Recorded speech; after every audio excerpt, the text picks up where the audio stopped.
And I feel like it ain't no time like the present. So can we keep it moving along? Can we keep it moving along? Here I am. I sit, a man. My uncles,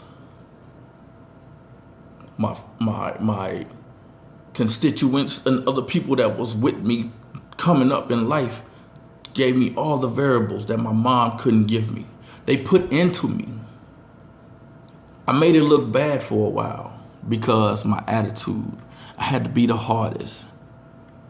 I'm trying to live in a certain aspect that I didn't need to live. My reputation perceived me. I wanted to be who I shouldn't have wanted to be. I should be in a better position in life right now for what was instilled in me.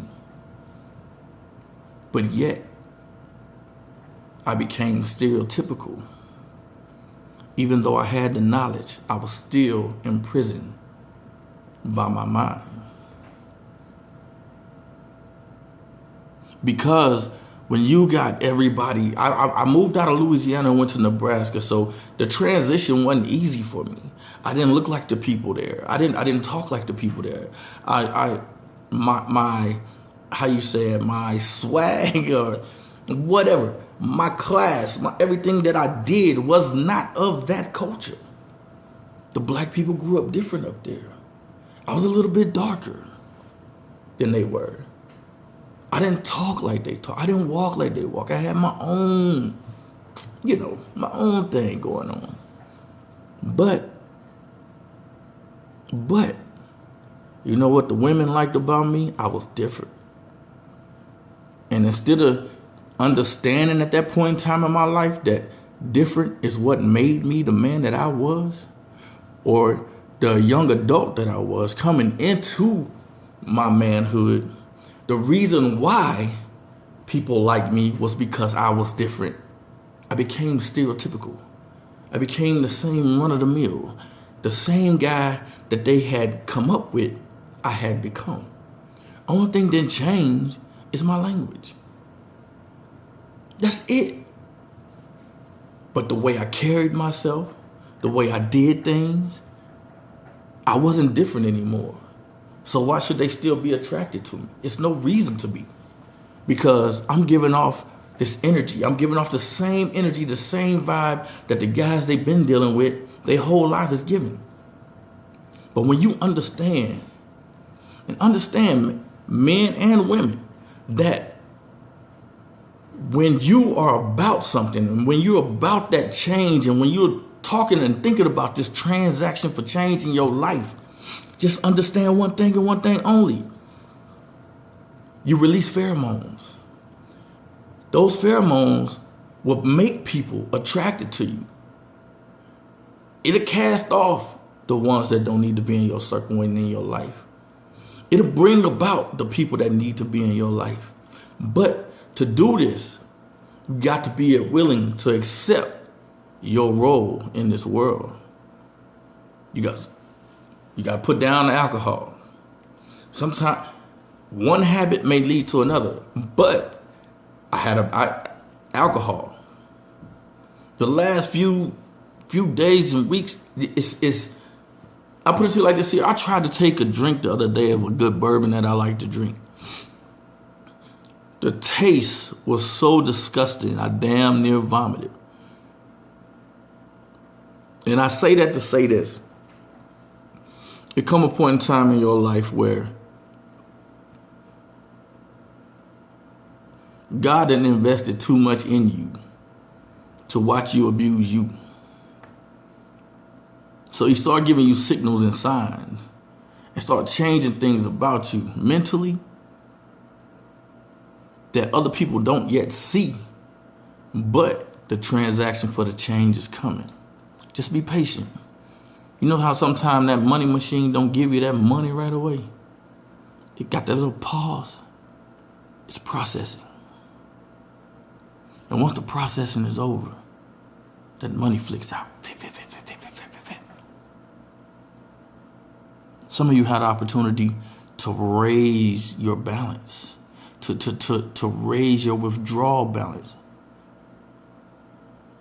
I didn't take out $20 the other day. I took out $1,000. And that's just the first step in becoming the man that I should have been 20 years ago. I had all the direction. I was surrounded by the people that put me there. I watched people make mistakes that took their lives. But it was one thing that killed me out.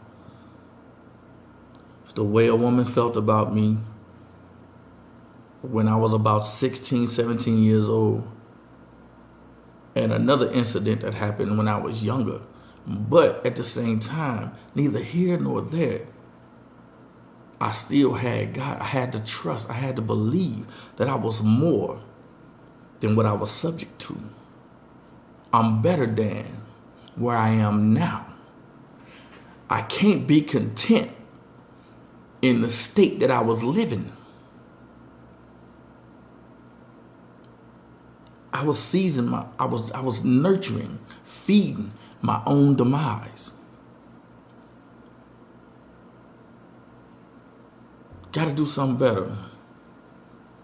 I like J. Cole. I like Kendrick Lamar's music, Big Crit, and let us see. You know, it's some artists out there that's talking about things, that's doing things. That's mind blowing in a time like this where the fad is more necessary than the reality and the speak of reality, because 90% of all these youngsters from Kendrick Lamar, all they get is he's a blood because he's affiliated. They're not listening to what he's saying. Let's take off the chains. Let's take off the chains of our mind. Let's be better men for these women out here. Some of y'all got daughters to raise. Some of us uncles got to be there for the next generation, because some man ain't going to be in that child's life. I love my nieces and nephews. I don't live around them, but that respect and love that they give me, just the way they want to talk to me on the phone. Yeah, I got a nickname, Uncle Nemo. I think it's cute, you know, but it was given to me 13 years ago, 12 or 13 years ago. And I think it all came from a game. I think the movie came out around that time, and when it was a relation to let them understand who they was being talked to on the phone by, my picture was there. So then it turned into Finding Nemo. Like my niece, she's 4 years old now. She finally started calling me by my name, and it's kind of weird, you know. I can handle them calling me Uncle Nemo. It fills me. It fills me. And I look at my nephews. I like their respect for me and everything, even though I haven't been around in their life as much as I want to be. But it's something about it. And I don't know how many of you men done lost a child, but man, I'm talking about a hard feeling. That's why I took a back burner for a minute. But now, I've been shown the error of my ways. I lost a good woman that in the beginning, everything was anything I wanted. But I slowly tore her down. Even though I was trying mentally, in my mind, I'm building her up. I'm giving her something. Nah, I was destroying her. These are the kind of things as man you understand, you ask for forgiveness for, and you apologize to that person in their face, and you let them know that you did wrong. You don't have to spend a lifetime making up. No, the relationship may not come back, but in your heart, your mind, and your conscience is clear. This is the end of this episode of Loubraskyt.V, Transaction to a Change. A little bit more coming to you later on today. Gotcha.